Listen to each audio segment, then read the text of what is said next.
GS1 में first is history, right? History in terms of content, you would already have worked upon, say you would have gone through your spectrum, you'd gone through your whatever books that you have gone through during a prelims preparation, or if you're not doing that. Again, I'd like to say that for people who are giving the mains this time, well and good. You consolidate your material and use or whatever tips that you can from this point.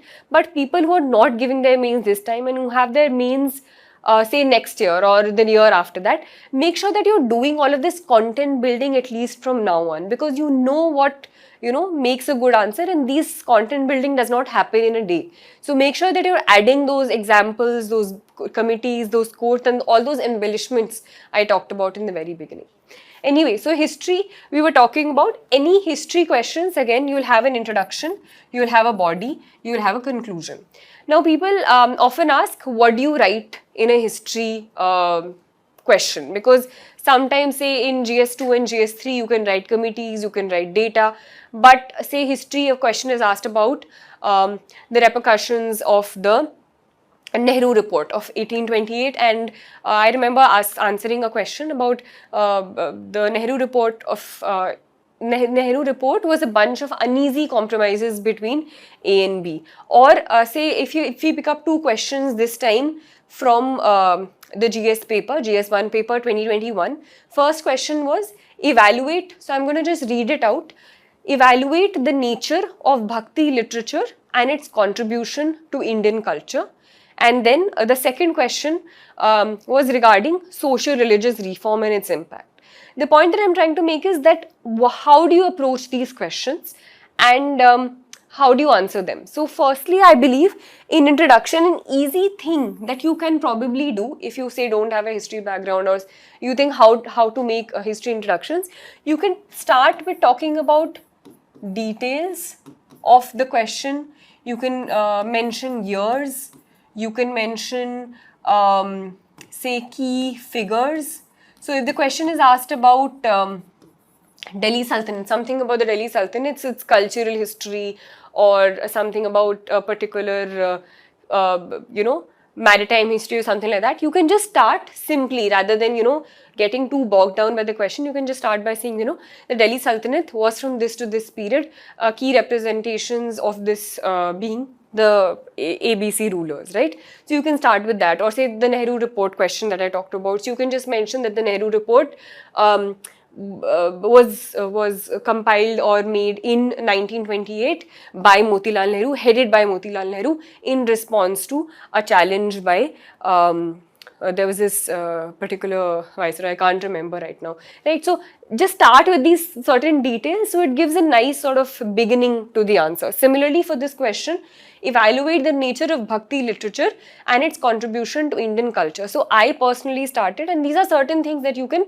prepare also beforehand. So I started, I think, remember, with the word Bhakti, or the word Bhakti comes from the root word bhaj, meaning to participate in the divine, a movement that began in South India in the 6th to 7th centuries, right? So this can be a starting point. Similarly, for the socio-religious reform movement, and if you look at previous year question papers, it's a question that is repeated often.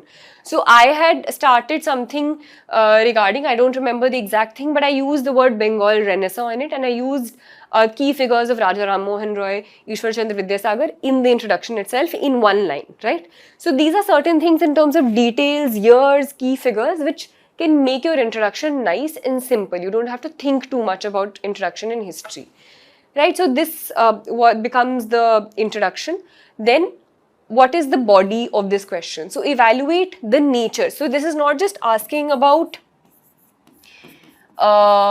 bhakti tradition. So again, coming back to what I had talked about in the beginning, understand the question. First part of the question is evaluate the nature of Bhakti literature and its contribution to Indian culture. So you can clearly identify there are two parts of the question. First is understanding the nature. and you have to evaluate it. And the second is contributions. You begin with your introduction in terms of, say, this is blah, blah, blah, it started at this period.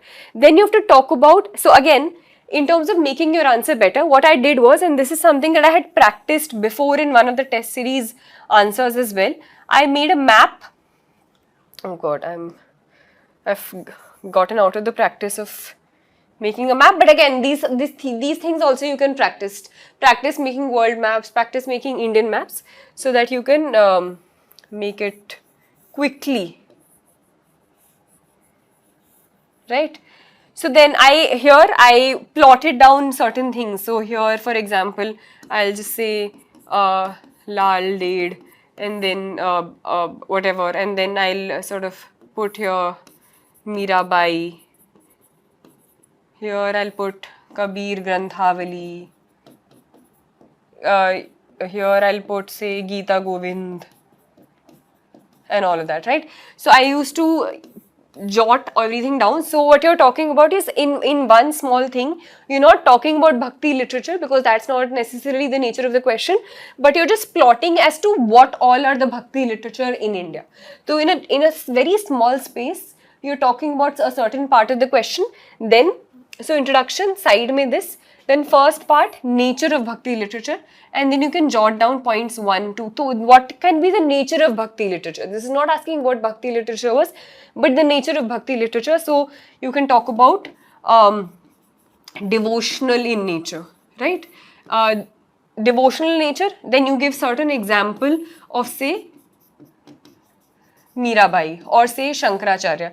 So one thing that I tried to do in my answers was, when I was giving a point, I used to write that point and then tell you why that point I'm writing, right? So give an explanation or justification of what that was. So first, the nature was, it was devotional in nature. Example, this person. Secondly, say, what can be the nature of bhakti literature? It was, say, in simple language. So it could be easily sort of recited. So you can give why it was simple, this thing, and then give an example of, give an example. I'll just, give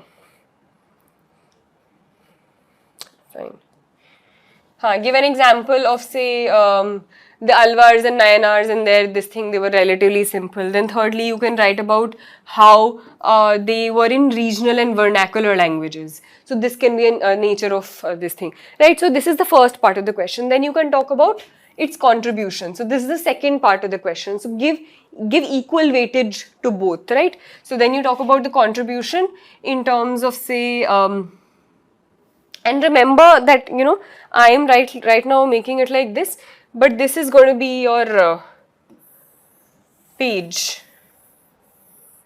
So this is the question. You start writing here. This will be the intro where you wrote whatever. Here I drew a map. So this will be the map. Here you start writing about nature. So this is point 1. Example. Point 2. Example. Similarly, point 3. Example. By chance you're done with this page, then you go to the next page because it's a 2-marker. Then you talk about the contribution, right? So contribution, you can write about, say, it led to development of bhakti temple tradition, say, right? Because this happened. Then development of, say, then again example how, if you can, then culture of this thing, sainthood and challenge to Brahmanical Hinduism can be one. Then say, in terms of vernacular, so we talked about the role of vernacular. So contribution can be development of vernacular languages across India and development of regional cultures overall. So the bhakti tradition would lead to development of regional culture. So make sure that each point is a little different. Don't repeat points. keep thinking of new ways in which you can approach it. And sometimes these are questions which you may not have like prepared beforehand. So try to think a little in that time period and make sure certain questions are different. And then you end with this conclusion in terms of the impact of Bhakti on India, or how the impact of the Sufis, and link it to a further sort of thing. So in terms of conclusion, I usually used, so we talked about intro, we talked about body. In terms of conclusion, what you can do in history is link it with the next period. If you can't think of something else, make it forward looking. If you're talking about world history, you can link it to India. If you're talking, say, if you're talking about the Cold War and the question is something like that, you can link it to India. Or you can, if you're talking about the Cold War, talk about the post-Cold War period in the conclusion, and try to link the question with the Cold War with what happened later, right? So link it with, make it forward looking, make it, if it's world history, you can make it about India. Another way is linking it with the next period. Sometimes you can link it with post-modern India. So if you're talking about pre-British India, link it with what happened there to what happened post-independence, link it with constitutional values. So something about Mahatma Gandhi and non-cooperation, link it about how